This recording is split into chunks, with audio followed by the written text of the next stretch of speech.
করার জন্য ইতিকাফ করলো। কয়দিন? একদিন। আল্লাহ পাক রব্বুল আলামিন তার মাঝে এবং জাহান্নামের মাঝে 3 খন্দক অর্থাৎ 3টি পরীক্ষা করা এবং দূরত্ব সৃষ্টি করে দেন। একটার পরিমাণ কেমন? আসমান জমিনের যত দূরত্ব, আসমান জমিনের মধ্যে যত দূরত্ব, আল্লাহ পাক রব্বুল আলামিন একদিনের উপর ব্যক্তি আল্লাহকে সন্তুষ্টির জন্য ইবাদত করে ইতিকাফ করে আল্লাহ আসমান জমির যত দূরত্ব জাহান্নামকে এত দূরত্ব তৈরি করে দেন, এত দূরে তা থেকে সরায় দেন। সুবহানাল্লাহ। 2 নাম্বার হলো ইতিকাফকারী ইতিকাফ বসেই অন্যান্য নেক আমলকারীদের আমল সওয়াব পেতে থাকে। ইতিকাফকারী যখন ইতিকাফের মধ্যে বসে তখন অন্যান্য মানুষ যারা ইবাদত বন্দেগী করে তাদের কিন্তু সওয়াবের অংশ ব্যক্তি পেতে থাকে। ওই ব্যক্তি কি পেতে থাকে? 3 নাম্বার হলো ইতিকাফকারী আল্লাহর ঘর মসজিদে অবস্থান করে, আর মসজিদে অবস্থান করার কারণে আল্লাহ তাআলা তার প্রতি রহমত বর্ষণ করেন এবং তাকে জান্নাতে পৌঁছানোর দায়িত্ব নিজেই নিয়ে নেন। সুবহানাল্লাহ। যতক্ষণ পর্যন্ত যে ব্যক্তি ইতিকাফ মসজিদের মধ্যে করবে আল্লাহ তার প্রতি রহমত বরকত বর্ষণ করতেই থাকবে, এমনকি আল্লাহ পাক রব্বুল আলামিন ওই ব্যক্তিকে নিজ দায়িত্বে জান্নাতে নিয়ে যান, আল্লাহ নিজ দায়িত্বে জিম্মাদারি নিয়ে নেবেন। আল্লাহ যদি বান্দার জন্য জিম্মাদার হয়ে যায় দুনিয়ার কোনো জিনিসের প্রয়োজন হয় না।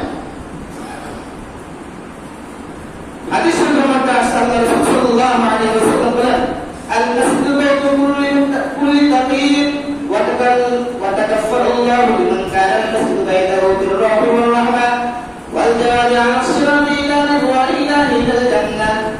আল্লাহ রাসূল সাল্লাল্লাহু আলাইহি ওয়াসাল্লাম বলেন, কোন ব্যক্তি মসজিদের মধ্যে অবস্থান করলো, যারা মুত্তাকি তারাই তো মসজিদের মধ্যে অবস্থান করে, যারা মসজিদের মধ্যে অবস্থান করলো আল্লাহ পাক রব্বুল আলামিনের সন্তুষ্টির জন্য একদিন ইবাদত বন্দেগী করলো, আল্লাহ পাক রব্বুল আলামিনের সন্তুষ্টির জন্য ইবাদত বন্দেগী করলো, ইতিকাফ করলো, আল্লাহ পাক রব্বুল আলামিন জান্নাতে নিয়ে যাওয়ার জন্য জিম্মাদার হয়ে যান। সুবহানাল্লাহ।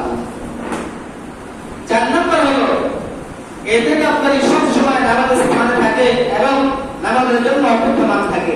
যারা মসজিদে অবস্থান করে তারা সব সময় নামাজ পড়ে। তাই মসজিদ যারা থাকে তাদের চাষের নামাজ ছুটে না এবং তাদের আওয়ামী নামাজ ছুটে না, তাদের তাহাজ্জুদ নামাজ ছুটে না, যত ধরনের নামাজের সব ধরনের নামাজ তারা পড়ে, সালাতুল হাজত ইত্যাদি যত নামাজে সব কিছু তারা পড়ে। এটা তাদের একটা সৌভাগ্য লাভ হয়, কারণ তারা যখন নামাজ পড়ে ফেরেশতাও তাদের জন্য দোয়া করতে থাকে, ফেরেশতাও তাদের জন্য আমল করতে থাকে, ফেরেশতাও তাদের জন্য সবসময় মাগফিরাতের দোয়া করতে থাকে। যখন ইতিকাফকারীরা মসজিদের মধ্যে নামাজ পড়ে, মসজিদের মধ্যে জিকির করে, আল্লাহকে ডাকে, তখন আল্লাহর ফেরেশতা যারা আছে এই ব্যক্তির জন্য মাগফিরাতের দোয়া করতে থাকে। সুবহানাল্লাহ। এই ব্যক্তির জন্য কি করতে থাকে? আল্লাহর কাছে মাগফিরাতের দোয়া করতে থাকে। 5 নাম্বার ইতিকাফকারী ব্যক্তি আল্লাহর সামনে নিজেকে সমর্পণ করে দেয়, তাহলে আল্লাহর সাথে একান্ত ভালোবাসা সৃষ্টি হয়ে যায়। ইতিকাফকারী যখন মসজিদে আসে দুনিয়ার সব কাজ কাম ইত্যাদি যা কিছু আছে সব কিছু ছেড়ে দিয়ে, সব কিছু বাদ দিয়ে একমাত্র রব্বে কাবার সামনে নিজেকে মাথা নত করে দেয়, তখন তার মাঝে আল্লাহর মাঝে একটা মহব্বত সৃষ্টি হয়ে যায়, তার মাঝে আল্লাহর মাঝে একটা ভালোবাসা সৃষ্টি হয়ে যায়, মহব্বত সৃষ্টি হয়ে যায়। তখন দেখা যায় তার আমল করতে আরো দিন দিন বাড়তে থাকে।